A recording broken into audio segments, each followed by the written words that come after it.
The Yarn of the Nancy Bell. 'Twas on the shores that round our coast, from Deal to Ramsgate span, that I found alone on a piece of stone an elderly naval man. And his hair was weedy and his beard was long, and weedy and long was he.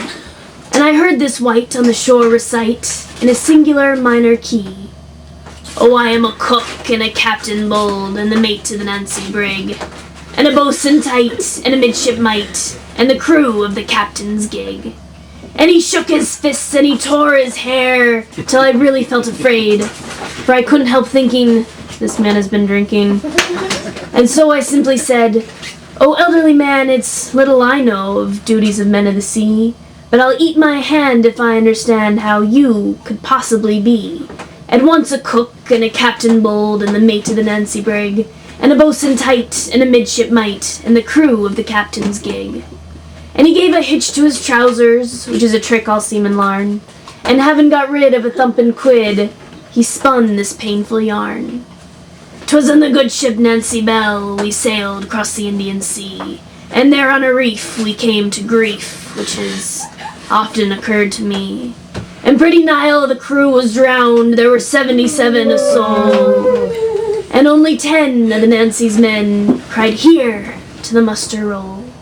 There was me, and the cook, and the captain bold, and the mate to the Nancy brig, and the boatswain tight, and the midshipmite, and the crew of the captain's gig.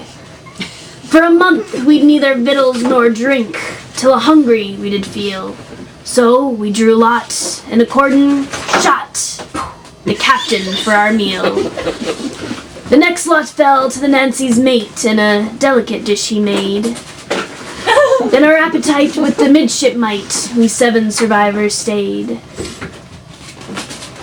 Next we murdered the boatswain tight, and he much resembled squid. Then we whittled free, did the cook and me, on the crew of the captain's gig. Then only the cook and me was left, and the delicate question which of us two goes to the kettle arose.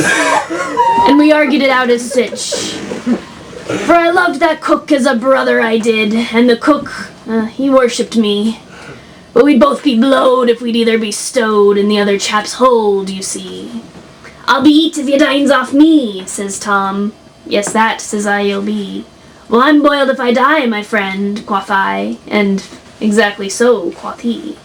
Says he, "Dear James, to murder me were a foolish thing to do, for don't you see that you can't cook me, while I can and will cook you."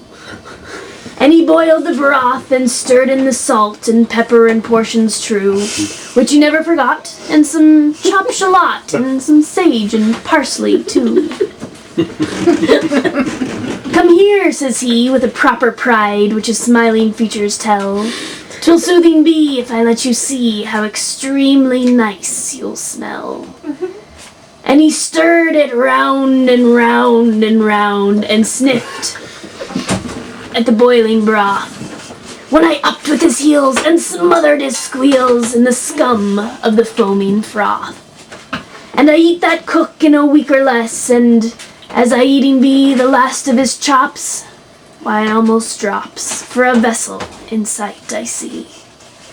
And I never laugh, and I never grin, and I never larf nor play, but I sit and croak, and a single joke I have, which is to say, "Oh, I am a cook, and a captain bold, and the mate to the Nancy brig, and a boatswain tight, and a midshipmite, and the crew of the captain's gig."